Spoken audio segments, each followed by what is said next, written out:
Hello, and welcome to Pollinator Partnerships Monarch Habitat Management and Technical Training webinar series. This series is an extension of the Monarch Wings Across Eastern Broadleaf Forest program and is made possible with the support of the National Fish and Wildlife Foundation. I'm your host, Elizabeth Kaufman, and I'm very happy to welcome Mike Retterer, whose presentation will cover site preparation. Mike is a graduate from the University of the Rio Grande, where he earned his Bachelor of Science degree focusing on wildlife conservation and management. He currently serves as the coordinating wildlife biologist for Pheasants Forever and serves as the state coordinator for the Ohio Pollinator Habitat Initiative, or OPHI. Mike also serves as Pollinator Partnerships state coordinator for Project Wingspan. Mike works with private landowners and multiple state and federal agencies to provide technical assistance regarding the implementation of specific conservation measures and programs to improve native pollinator and wildlife habitat. Mike also works with a large group of diverse partners to help coordinate and influence habitat management efforts and participates in statewide meetings to further the mission of Pheasants Forever, OPHI, and statewide conservation efforts. Thank you so much for joining us today, Mike. Thank you for having me, Elizabeth. So today I want to talk to you about site preparation, which is most commonly one of the most overlooked and inadequately addressed processes of establishing habitat. But at the same time, it is probably the most important step. It does need to be well planned in advance because in most cases, I'd like to say all cases, you're really going to be looking at multiple seasons of control or processes to get everything ready to go. Also, when we're working with pollinator habitat, or generally, goes for all habitat establishment out there, is we want to understand the 3 Ps of the process. So planning, plan ahead. It's going to take a lot of thought through on this because you're looking at site selections, where these places are going to be established, species that can be utilized in those sites, the site preparation that we're talking about today, as well as then planting, and then how I'm going to maintain or manage the site going forward, which all these will be addressed in this webinar series. Patience, understanding that native plants take a little while to establish. You typically don't see everything in year 1, although you'll see some, but that's because of their benefits that they have with their deep roots. They go all the way down, the reason they're drought tolerant, the ways in they can inhabit various types of soil types as well as various types of conditions. And then also understanding the old sayings about the perennials. The first year they sleep, the second year they creep, and then the third year they leap. You really see it through a lot of these plantings with the slow establishment of some of those native plants. And then one of the other things you really have to be is persistent. It's definitely going to pay off in these situations, with weed control being challenging, but also one of the most important parts of this. The more you do in the beginning, the more diligent or persistent you are, the better it's going to turn out. And then also the bigger benefits you're going to get in the long run, as far as diversity, all the species you want to be there, the results, but then also look at the other benefits as far as cost savings long term, once those benefits come in from not having to do as many things throughout the life of these plantings. So site prep, it's going to vary based off of what's growing on your site. If you're going into corn or soybean stubble, you're going to have a lot less site prep. This is a site that's been maintained in a disturbance type environment for a long time. So it's going to take, very little. But if you're going to have heavy vegetated sites like a yard or a roadside or a transmission or a power line, it's going to take more steps to get it to that point where it's ready to be planted. So things we want to take into consideration is understanding that even though we have general guidelines and outlines or templates to follow, not all 2 pollinator projects are exactly the same. They can range in size from just a few hundred square feet or even smaller in pollinator gardens or beds to several hundred acres. And then we understand that the smaller the site, they're probably going to receive a little bit more care, but just because they're small and you can kind of reach everything and see it. But the establishment process is essentially the same. So we're going to cover some small acres here. You're typically less than 1 acre site, so this would be more like for your yards or your school areas or your businesses or anything in a high visibility area, probably looking more along your small pollinator habitats, but pollinator gardens or educational areas. And if you're looking at it as far as doing an organic way and not looking to use any type of herbicides, then we want to look at solarization. And essentially that's the picture here of what solarization. So as we go through, you get an idea of what we're talking about. So understanding that you want to mow that area very, very short. We're trying to cut down all the vegetation that we have so that through the process, any thatch that's there we can break down. But we're really trying to, through this process, get stuff to grow so that we can use the sun's heat to basically scorch it to set it back so that we can continue on with the process. So you want to, once you've got it mowed, you want to really put a lot of saturate, water the area, because we want to use that greenhouse effect to get these things to prolifically grow so that we can set them back, as mentioned before. And then you're going to cover the area with clear sheeting or clear plastic. You want to use something that's not going to tear very easily, but, then again, something that's enough for the sunlight to penetrate. We don't want to do black plastic because that's not solarization. That's essentially shading everything out. So through this process, make sure you want to extend the sheets past your bed area so that you can make sure that you've got room to cover everything up. Those areas down because you don't want air to get underneath of it and blow and everything along lines in case there's a storm. But you really want to keep that tight to the ground too, because you want the most of that effect as you can. And essentially, it's going to take 6 to 8 weeks, maybe a little longer, depending on your temperatures or where you're at when you get started. If it's cooler, it takes longer. If it gets really hot really fast, it may go a little bit quicker. And then once everything's brown, you just want to make sure, so you want to leave it, at least a week to 10 days to let it sit there. And then once the vegetation is dead, you want to pull the plastic off, go through there, rake the area and get that thatch out there. Understanding that you can do rototilling, but it's best not to do it because you can really take it really down deep and you keep seeds that have basically been buried for a while under there. But if you do the top couple inches, you're still going to get a little bit of that, but not as much. And then you're going to want to be vigilant with these weeds. So once you pull that cover off, if you're using, if you're going to do this in a sod formation, once you do this the first time and you remove the vegetation, you're going to want to saturate it again down and then repeat that process one more time, because the first process was for what was growing there and what had sunlight. Now you've removed that vegetation, you slightly scratched and disturbed that soil. You're going to want to do it one more time so that you then get that huge regrowth of whatever seed bed or seed bank has been sitting there. Plus the potential, a lot of plants that had rhizomes, you haven't starved or utilized all that source. So you want to make sure you repeat that at least twice because you're really setting this up for a fall planting anyways. So you're going to use the summer months to get rid of your vegetation. And if you have smaller sites and you're going to do manual labor, like really, really small sites, like a garden or a small flower bed, you can use your manual methods, either, hoeing or hand pulling, that type of thing. But a lot of people would rather remove them if they can. So if it does apply to you, make sure you look at that and go through there and pull by the roots when you're manually pulling. If you just snap them off, essentially they're just going to resprout. So if that does happen, just keep an eye on it. Make sure you stay up with it.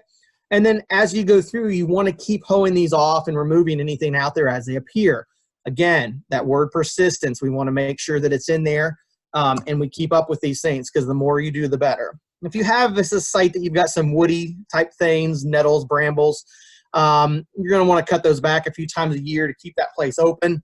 If it's not an organic site, you might want to spot treat those types of things with a herbicide to remove them to lessen your maintenance. So then we're going to move on to large projects, typically anything over an acre. And, that's going to be for large yards, pastures, crop fields, maybe large roadsides, big long transmission lines, things like that. Essentially, anything that's covered with large amounts of cool season grasses, turf grass essentially.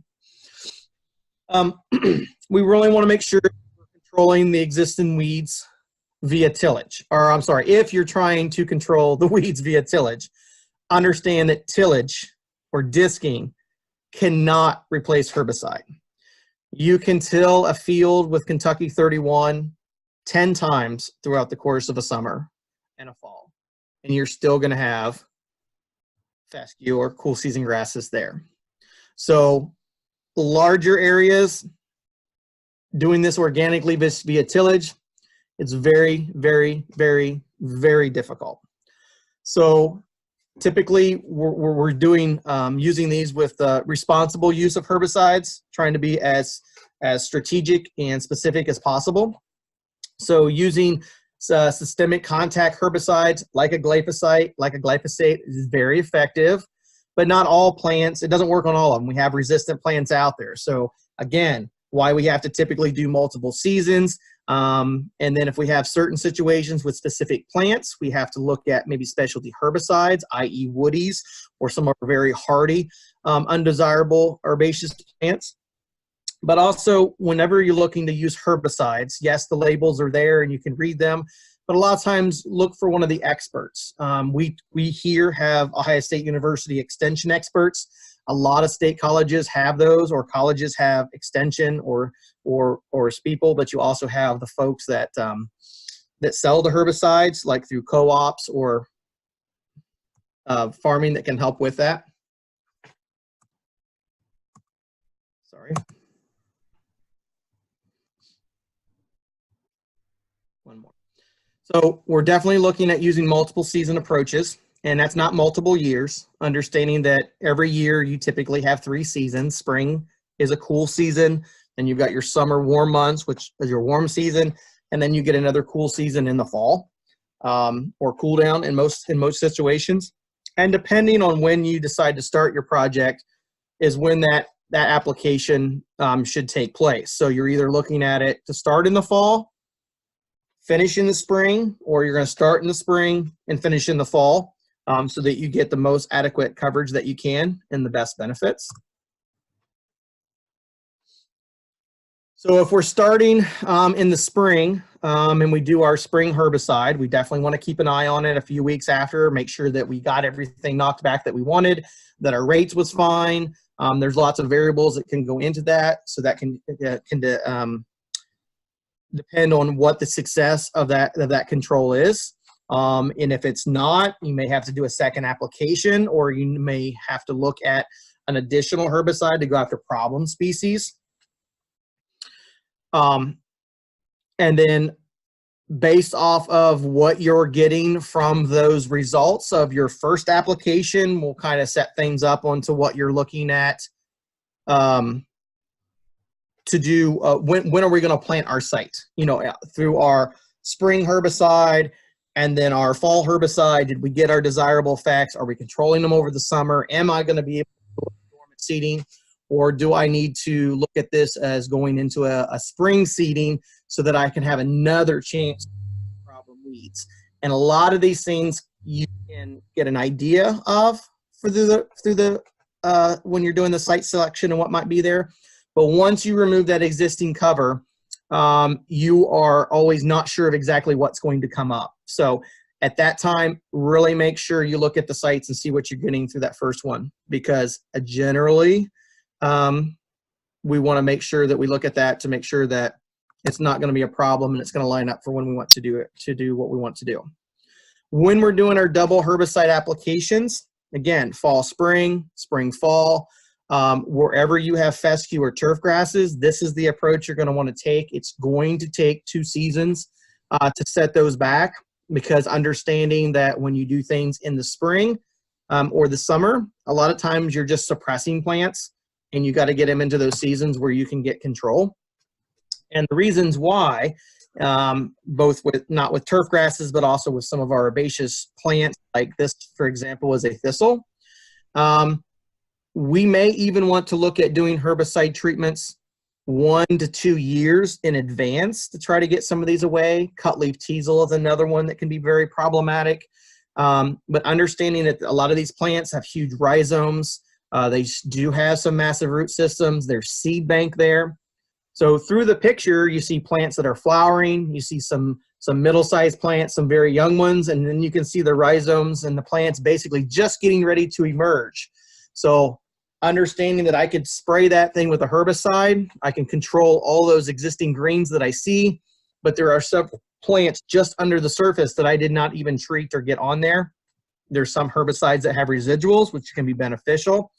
But understanding the process and the biology of the plants that you're trying to target is going to help you decide when the best course of action for those plants are. So when we're doing a broadcast application, we want to make sure that, you know, our plants are tall enough to take in as much herbicide as possible to be able to take down into those root systems.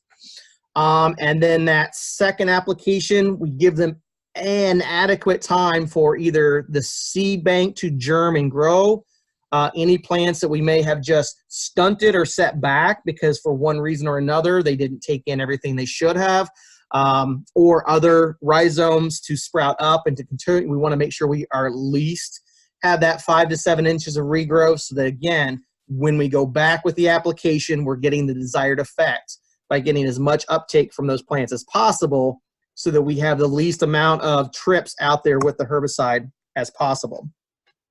So when I said understanding your plants, the biology of the plants that you're trying to target is understanding the different stages so you know when to basically target those plants with your herbicide application. It's essentially matching the timing to the practices. Here in the first slide, we have a plant that's in dormancy. It's gone through its life cycle, and as you can see, the plant is there. The roots are very dark, meaning it's stored energy to get it through its dormancy, and it's ready for the next growing season to start the process. So during leaf out, at this point, it's just taking some of those root reserves, starting to grow the plant up so that then it can start photosynthesizing and creating its own food. So once it's growing, it's trying to get to that point. Basically, it's trying to get to maturity, to flowering or fruiting for reproduction purposes. Notice the flow of the arrows. Everything is going up. So understanding that this is spring and this is summer, most of the resources of the plant is going up. It's trying to get to that point to where it reproduces and then goes on. So any applications of herbicides at this point, more in suppression mode, really very little control because nothing is going to the root systems. All we're doing is defoliating the plant at that point. But once we get to that point and the plant goes into senescence, understanding that things switch. So now it's making food. It's take it down into its root system to get through the dormancy period. So it's going to store a bunch of things into its root system. This is typically your late summer, fall applications for both most herbaceous and woody plants. Now there are some that go through this in the summer. So again, understanding the plant that you're going after, that is the ideal time to get your biggest control on a plant for the use of a herbicide because it's taking the chemical down into the root system, destroying it, the rhizomes, really setting that plant back. So that's why the multiple season approach is very beneficial. We start in the fall through the senescent stage. In the spring, when it goes through leaf out, it's usually young plants, stressed plants, or just plants from seedings. So at that point, that second herbicide, by defoliating it, removes or it gets rid of any resources it has, and sometimes you don't see the plants back. That is your control.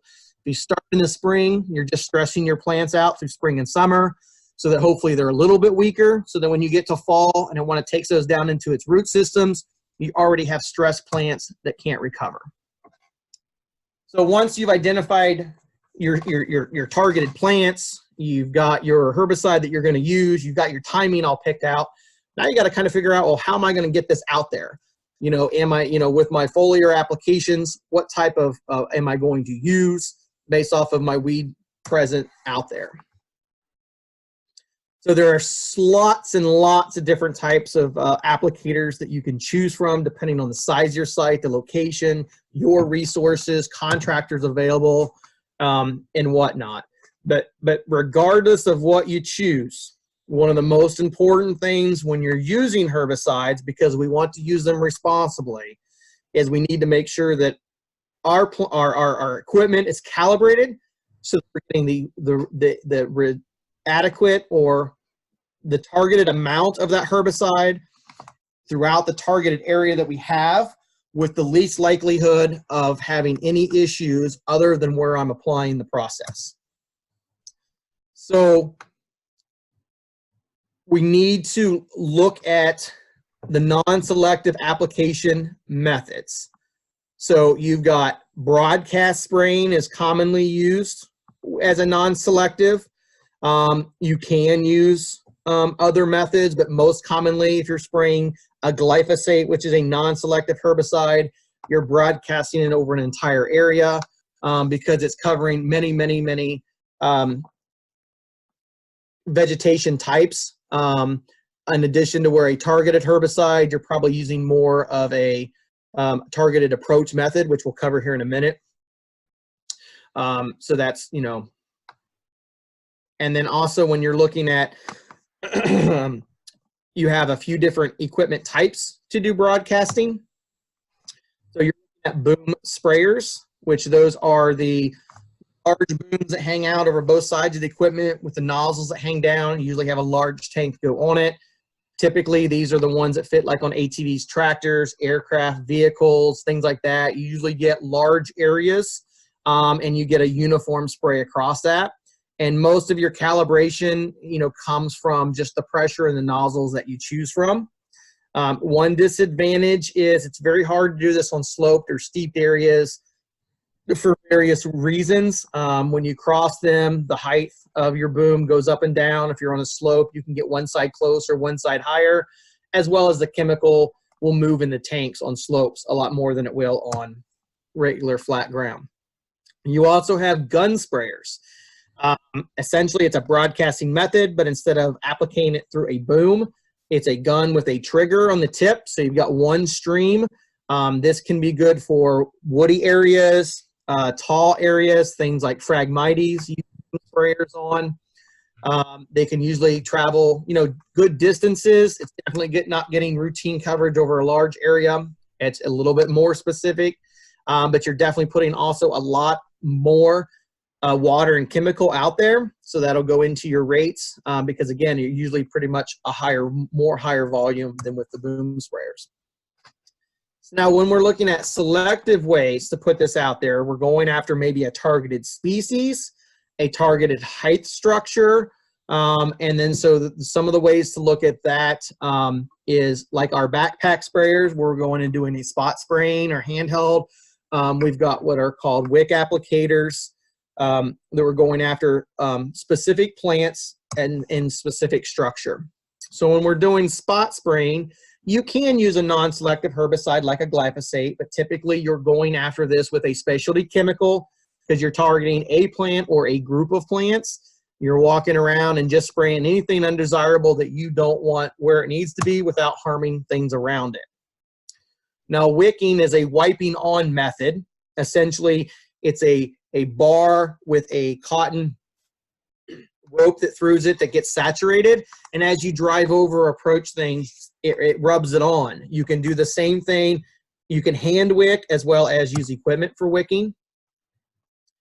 They're generally small hand devices, but like I said, there are the larger ones for ATVs and tractors. You typically use a higher concentrate of the herbicide than you do in a broadcasting, but you're using very little. I guess it would be the least amount of actual volume out on the landscape. It's good to use in any water sensitive areas. But regardless of the method that you use, based off of the chemical and how you're applying it, is we want to be cognizant of drift.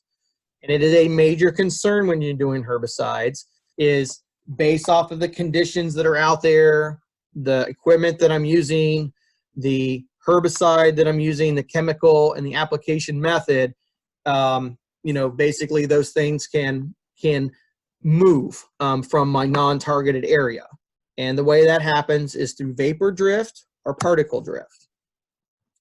So when we're looking to try to be careful with our vapor drift, always want to follow the label. The finer the spray you use, the more mist, the easier things can move. The bigger the droplet, the heavier it is, the least likely you're going to get vapor drift. Wind conditions, and basically, you need a mechanism to move those particles. So using a less than 10 mile an hour winds is always best. And then like here on calm day with cool temperatures, it really just takes them a few minutes for things to evaporate and be gone. So particle drift is a lot basically looking at your droplet size again, and we'll cover some tips and look at that here in a minute again. Want to avoid spraying in high winds. And then actually on the label, some of these will actually give you a window of wind miles per hour that's most effective to spray in and when not to. And then also look at the direction that the wind is spraying.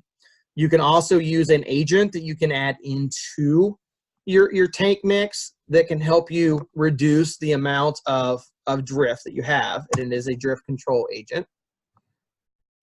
So here's a diagram that talks about when you're looking at the miles per hour, and then at the bottom here, this is basically of droplet size. So as you can see, when you have a real fine mist, a gentle wind, how far those particles can fly through the air from the area that you're wanting to apply.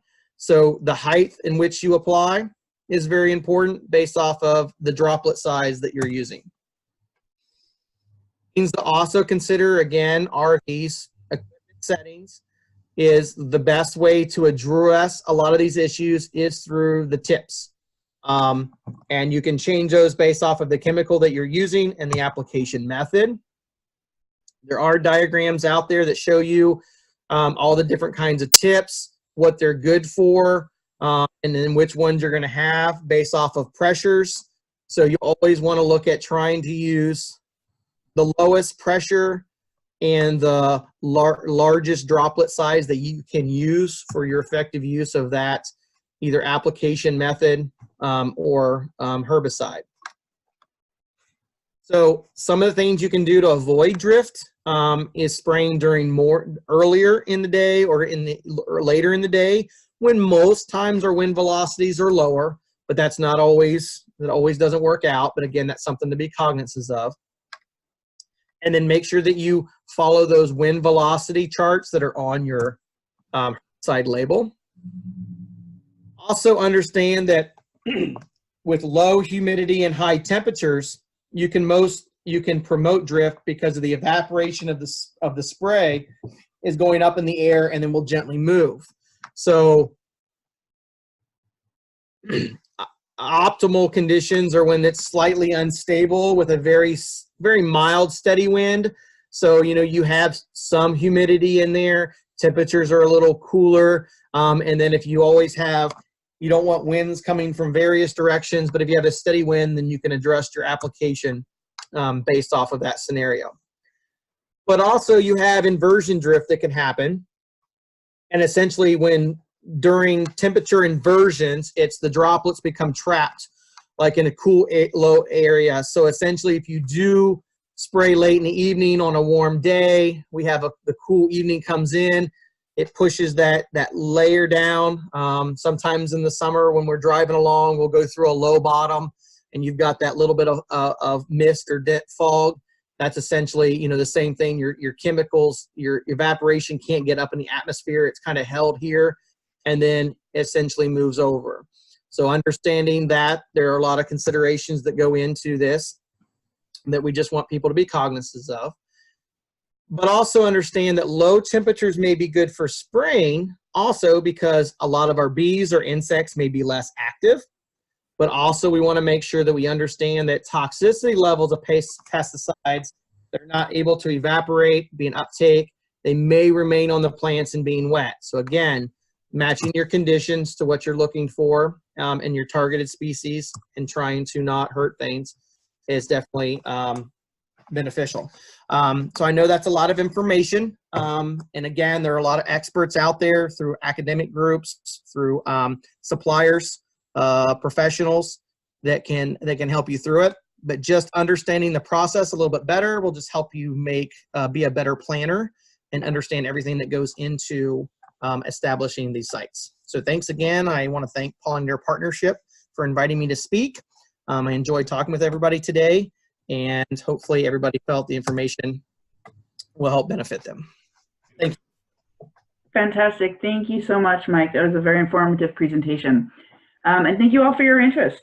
For additional information and to access downloadable materials regarding monarch habitat creation, including ecoregional planting guides, habitat manuals, and additional webinars, please visit us at pollinator.org, where you can find these materials housed under the Resources tab. I'd also like to encourage you to share information regarding opportunities for citizen scientists to participate in monitoring programs, such as Monarch Joint Venture's Integrated Monarch Monitoring Program, and to use the new Insight app, which is created by the folks at Border Free Bees in collaboration with Pollinator Partnership and other community organizations to empower citizen scientists to participate in observation-based pollinator research. Thank you again.